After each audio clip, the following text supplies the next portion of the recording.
Hello, my internet fans. We're here with another episode of Stat Boy Rants, and as always, again, screw it, you know the drill. No, I'm just kidding. These rants are Stat Boy approved. I think we're on episode 37. If not, don't get me on it. Whatever, it's up here on the screen. We're going to talk about Chris Jericho and CM Punk. We're going to continue the comparisons of who is better, the best wrestler in the world or the best in the world at what he does. See how we worked that one in there? Okay. So, Chris Jericho made his debut with the Y2J Bug in 1999. He then went on to go for 6 years before leaving to go do stuff with Fozzy. You know, he came back in 2007, wrestled through 2010, left again, and came back. This is now the second or third coming of the holier Chris Jericho. So overall, he has been wrestling for 10 years.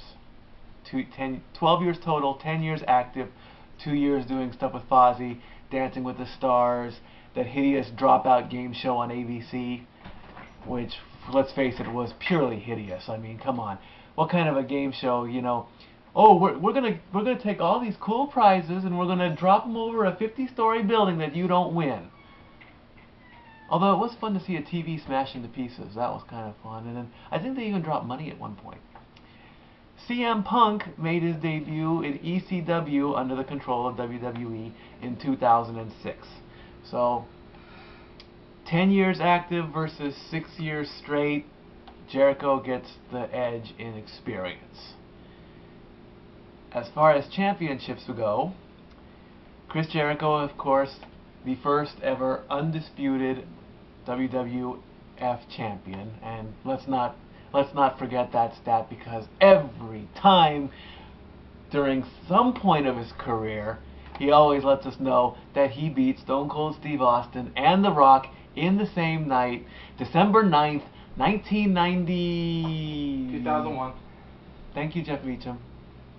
December 9th, 2001, to win both belts. We know that. He held the big gold belt twice. He's been a 9-time IC champion.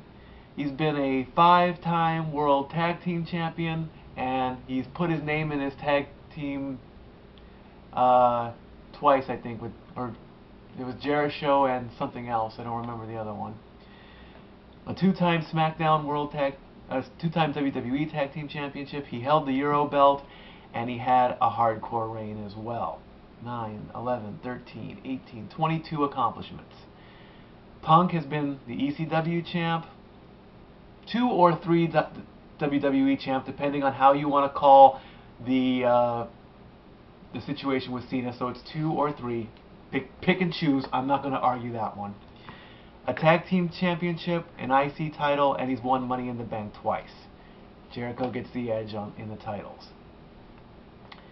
As far as injuries, I couldn't find anything on Chris. He keeps himself in shape. He takes care of himself. The only injury that CM Punk had was a hip injury in 2010, which allowed him to go on commentary, and then he came back and took care of Nexus. Jericho wins that one. He takes care of himself. It's like, not sure if he did any surgery on the hip injury, if he just rested it up, did the commentary, and came back.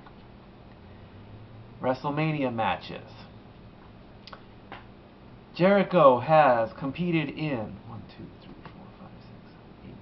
8 of them. This will be Punk's 6th. At WrestleMania 2000, he was in the triple threat match with Kurt Angle and Chris Benoit. This one kind of, you know, he won a title and lost a title. So, you can call it a draw, you can call it a win, you can call it a loss. Call it what you want. I'm totally... Yes, Renegade? Technically, he didn't lose a title. He just lost a pinfall. Kurt Angle lost both of his championships without being pinned. So Jericho technically didn't lose a belt. He just lost a pinfall. See, I racked over and over on this one, so call it what you want. He lost he defeated Regal at 17. He lost to Triple H at 18. That was a good big name match. Lost to Shawn in a good match at 19. Lost to Christian at 20. That was a mediocre match. He was in Money in the Bank at 21, but didn't win it. I wanted to call that a draw because he did. But then there's the argument he didn't get Money in the Bank. He participated in the next one at 24. Didn't win that one either. He had the Handicap Legends match against Piper, Dragon, and Snuka. Now let's face it, those are three big names, but the match sucked. I mean, come on. And then he lost to Edge at 26, which was a big name match.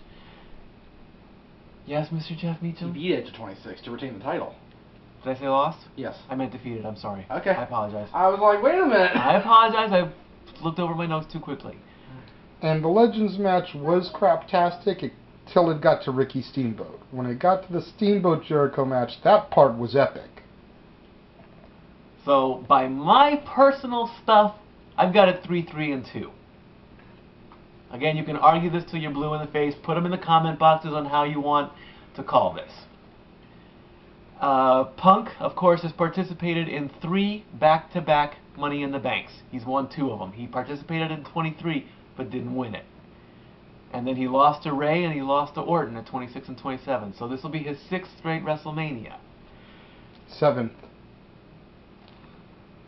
He appeared as one of John Cena's gangsters at 22. That doesn't count! He was there. He was there. It doesn't count. It does not count. CM Punk made his debut Yeah, at he WrestleMania made, okay, 22. fine, he just made like his debut, Edge, no, just like Edge made his WrestleMania debut at WrestleMania 15, coming from the ceiling with the Brood to hang the Boss Man. But he made his match debut at 16 for Edge and 23 for Punk. Match debut and appearance debut are 2 different things. This is his 6th WrestleMania match. There you go. God, you and your technicalities. You're the stat boy. You should be prepared for these debates. I don't debate. I just give the stats. Well, if you're giving stats on how many WrestleManias in a row Don't patronize me on my show. I'm in control here.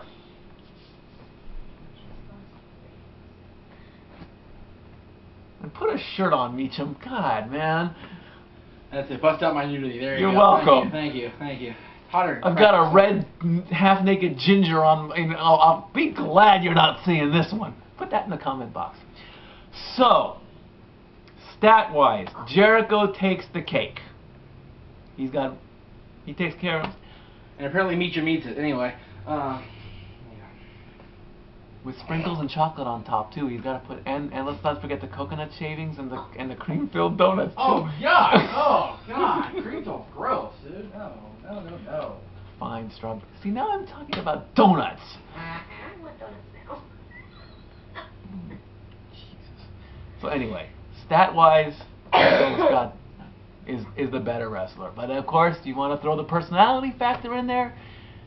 I'm going with Punk. I think Punk is better because of his pipe bomb capabilities. Did you just put on 3D glasses? God! My show has gone to hell! It's Jack White Rants. It's always crazy. Anywho. No, it's not, Mikey. You're in control, right? Hey, give me the glasses. Heck, why not? Whoa, 3D. Wait a minute. Are these the old Star Tours glasses? No. No. The old Captain EO glasses? Yeah. No. The old Captain EO glasses. The new Captain EO glasses. The new Captain EO glasses. Find them at Disneyland Resort in Tomorrowland from 8 to midnight every day through spring. And you just showed that on camera as an employee of Disneyland, which means you have them in your house, which means you're in trouble. Something out there. They're glasses. Whatever. You're supposed to return them. Kill them all the time. You're supposed to return when you're done, Mikey. Don't steal things, folks. It's bad for you. Especially from Disneyland. Anyway. Even they steal from you all the We time. found them on eBay. That's it. There you go. I like that. Whatever. Anyway. I give the personal edge to Punk. I think he's the current Jericho of the WWE. In fact, Jericho is perfectly correct in saying that he's a Jericho wannabe or a Jericho carbon copy or whatever. I think he's kind of pushing the envelope with what he did on Raw last week. Quit tuning up the band. I mean, again, it's a family issue. I mean, if Punk's father and sister are actual former addicts or whatever, if that story is true, I don't know. So you can't. If it is, that boy should have done the research. I don't want to look. I don't want to know if it's true or not. Honestly. Oh, it's true. It's true. But I mean, that's stuff like that you should just not call out. It's like when a wrestler's sitting at a table at a restaurant. Leave them alone. Let them. They eat like normal. They are people, you know. They have a stomach. They have to feed it, you know. I mean. And here's another fact. They go to the bathroom like normal people, so leave them alone in there too. And they drive their cars. Don't go bashing their windows while they're coming up to Staples Center and trying to get an autograph while they're trying to park their car. Maybe you know what I'm talking about. And above all, they're not talking about airports. I think the airports is okay. At 4 a.m.? If they're getting on the plane, no. If they're getting off the plane, yes. Or if they're trying to get to the rental car and get to their hotel and get some sleep. Do it after sunrise. There you go. Way outside their rooms like the stalkers you are. No! If they're sleeping, leave them alone. Just, on the flip side, don't act like douches when, you know. Do not drive 100 miles an hour in Paris roads and run people off the road and get them killed. Like paparazzi do. Go ahead.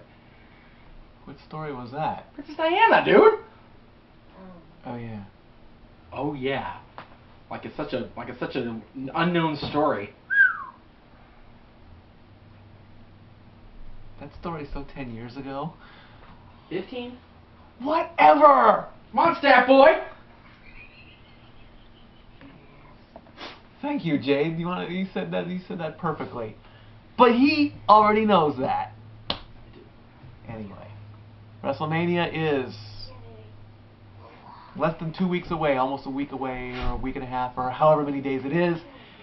I will do the Triple H and Taker comparison, and we'll throw in the Hell in a Cell factor as well, because they said they were in 19 Hell in a Cell matches together, so we'll put that as a factor there.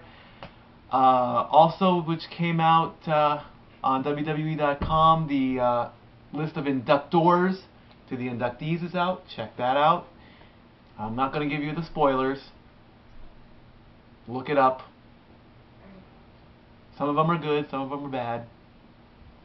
Of course, the WWE in their programming are only going to feature 3 people. Probably Tyson, Edge, and maybe... I doubt if they'll put the Horsemen on there because of the whole Flair TNA thing, which, honestly, I think is stupid. He's Ric Flair, for God's sakes, okay? Who cares what promotion that he's in? He could be NWA Ric Flair, he could be TNA Ric Flair, he could be WCW Ric Flair. The common factor is, he's the nature boy, woo, Ric Flair. That's all that matters. Doesn't matter what company, screw the contracts. In fact, it should be one big wrestling thing. In fact, all the wrestlers should join together in one big thing and forget all these promotions. How about that? It's a great, big, beautiful world out there. Good. I don't know where that came from, to be honest with you. Me neither. Okay. It's probably the drugs. Probably. I'm on the drugs yet. One big happy family. Yeah. We're done with this episode. It's gone beyond the garbage can, into the toilet, and through the landfill. I'll see you all next week. Stat Boy out.